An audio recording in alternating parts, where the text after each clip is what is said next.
Oceanside's love affair with its pier began 125 years ago when the first piling was driven into the sand at the end of Coote Street. You won't find Coote Street on any map, but it's there. The name was changed back in 1927 to Wisconsin Street. The remnants of that first pier are still there, occasionally making a rare appearance during minus tides and low sand levels. In 2012, several pilings were exposed for a brief few days, which had not been seen for over 20 years. The Oceanside Pier is a beloved landmark, and although the relentless waves and violent storms have claimed our piers over the years, our city continues to repair or rebuild. The first pier was actually called a wharf, as investors hoped that Oceanside would be a commercial structure which would bring much-needed lumber and other supplies. The wharf fund was raised by subscription, with $28,000 being pledged, amounts ranging from $10 to $5,000. The building contract was given to the Great American Bridge Company of San Francisco, and its superintendent was J.P. Sheldon. The needed lumber was actually unloaded from the ship Starbuck and Olive P. Southard and rafted to shore. In a few short months, the new wharf was out 500 feet, and fishing from it became the favorite pastime.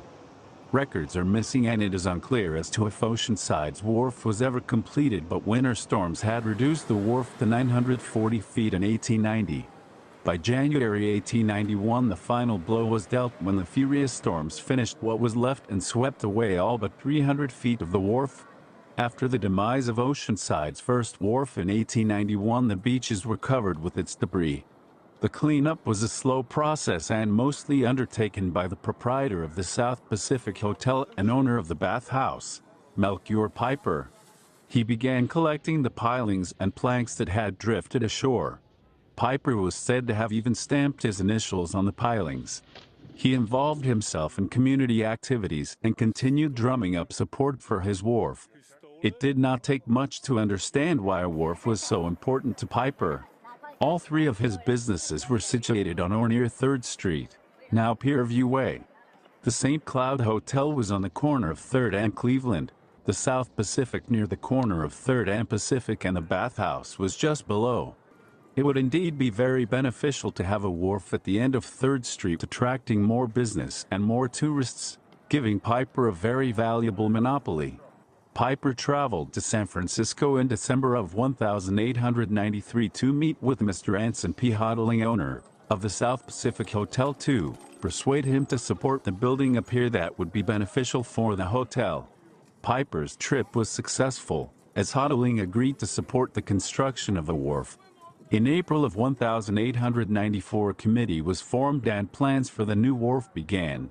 While there was some resistance against the 3rd Street location, a site between 2nd and 3rd was favored, but with Hodling donating $350 and Piper donating $100 and offering to board the workmen free, the disagreement was set aside. Fundraising began immediately, with the Oceanside Silver Cornet Band holding a benefit ball at the Oceanside Opera House. Tickets were just $1, but the benefit, hailed as a success, raised $50 for the wharf fund. By June, over $1,000 was pledged and 2 weeks of labor donated. With enthusiasm running high, J.A. Tulip, a member of the wharf committee, persuaded a resident in joining him in digging the first hole for one of the pilings to be used in the wharf's approach. Within days, several bent sand stringers were put in place and 200 feet of the approach were ready for flooring. In June, the wharf committee ordered 440 feet of iron pipe, which arrived from St. Louis in August. Oceanside's second pier was known as the Iron Wharf. With the entire city of Oceanside behind it, the Little Iron Wharf was completed in September of 1894 at the modest length of little more than 600 feet. Oceanside's second wharf was not long enough to accommodate commercial vessels, and although it captured the hearts of residents and visitors alike, it was still hoped that a more substantial structure could be built. The city trustees met in July of 1900 to pass Ordinance No. 120 for the issuance of a $5,000 bond to repair and extend Oceanside's wharf. In September, voters passed the bond issue by a vote of 56-9. But it wasn't until 1903 that Oceanside would have a new pier, its third. G.M. Apkins of Long Beach was awarded the contract for building the third pier in August of 1903. This pier was to be made of steel pilings, 140 tons of second-hand steel purchased from the Southern California Railway Company. Oceanside's steel pier was advertised as a pleasure pier. Inevitably, the storms took their toll against the steel pier, and in 1912 three bents or supports were swept away, leaving the stumps of railway steel exposed. By 1915 storms had damaged the pier extensively. The 1,400-foot pier was now down to a little more than 800 feet. Many wrote the local paper, The Blade, to voice their complaints and requested the pier to be repaired. If the pier goes, with it goes all hope of the town having summer visitors. Repairs were made in 1915 and the pier was braced and strengthened. In 1916 a flood devastated San Diego County, wiping out roads, railroads, and bridges and killing several people county-wide. The Oceanside Pier played an important role in getting much-needed food and supplies to Oceanside and the surrounding area. Coal for the Santa Fe Railroad was shipped in. The Swift Packing Company sent several tons of meats for Oceanside and neighboring towns, and the Pacific Coast Biscuit Company landed about 2 tons of miscellaneous groceries and meats. Because this activity necessitated heavy equipment and cranes, the damage they did forced the closing of the pier for a short time after the emergency. In conjunction with the recent storm damage, the steel pier had taken more than it could withstand. However, it would take over a decade to build a newer, better pier. In 1925 several designs for a new pier were proposed and the building of a concrete pier was considered. Sidney Smith of Los Angeles was the sole bidder in December of 1926, in the amount of $93,900. The bid was accepted and work began the same month. Compromises were made as to the construction of the pier by building a concrete approach 300 feet long with the remaining 1,300 feet made from wood. Over the 4th of July weekend in 1927, Oceanside's fourth pier was dedicated. The celebration brought thousands of people from all over Southern California. The new pier was the focal point of the festivities and once again was Oceanside's pride and joy. Again, the storms and waves took their toll, and by the 1940s it was clearly evident that the fourth pier would have to be replaced. The pier that survived the Roaring Twenties, the Depression and World War II was weakened to a point where its safety was questioned. E.C. Wickard, described as an extensive property owner and pier enthusiast, circulated petitions in favor of saving the pier. He stated, "The pier has been one of Oceanside's biggest advertising and tourist assets, and should be protected." The pier was closed after being deemed unsafe by deep-sea divers and engineers. Citizens urged the pier be reopened during the day for fishing and then closed at night. A petition circulated asking that the pier be repaired, strengthened and opened to the public.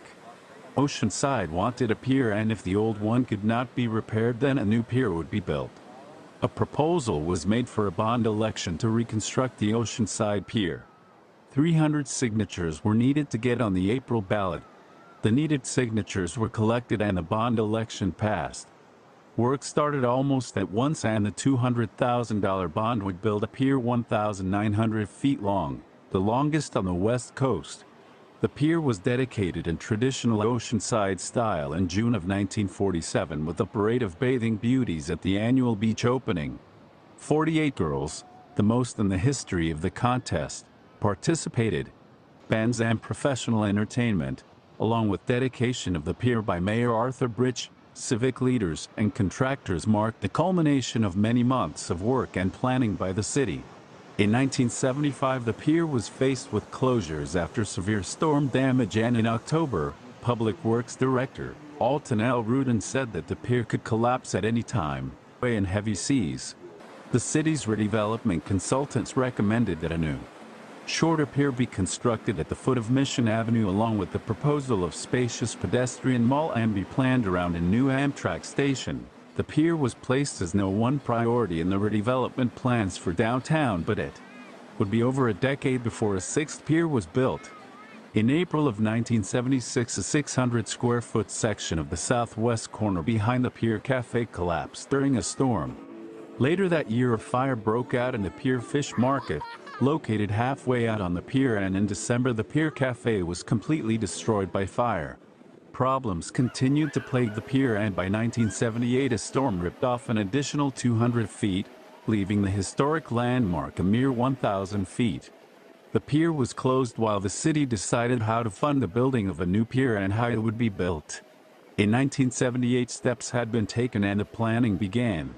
Funding of the pier came from the Wildlife Conservation Board, State Emergency Assistance, Community Development, the State Coastal Conservancy and the Federal Emergency Management Agency. The new pier proposed would be 1,500 feet long and would include a restaurant, tackle shop, lifeguard tower and restrooms. The total cost, including the demolition of the 1947 pier, was estimated at $3 million.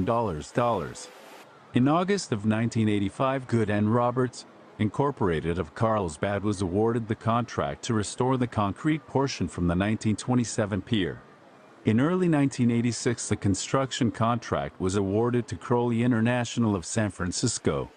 The new pier was built 3 feet higher at the end than the previous piers, helping to extend the life of the pier because the waves do their greatest damage there. The life expectancy of the present pier is about 50 years.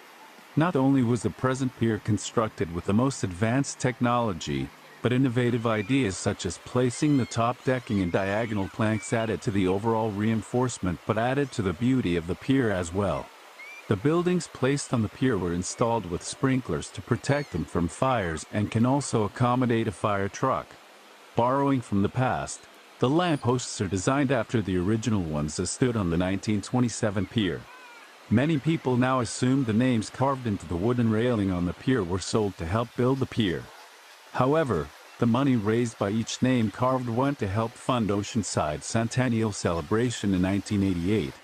On September 27, 1987, the pier was dedicated and opened with the public invited to inspect Oceanside's newest pier. Balloons were sent off, and after the mayor and city council made their opening remarks, residents could now take the long-awaited stroll along the wooden planks.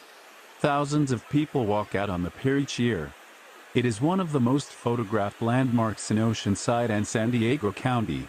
Oceanside's first pier is gone, but it has been written deep into the history of Oceanside. We are proud of our beautiful pier and the history it represents. We are equally proud of the citizens who have persevered and have dared to dream. Oceanside has always loved its pier and it would not be the same without it. Thank you for watching this video and please subscribe to this channel.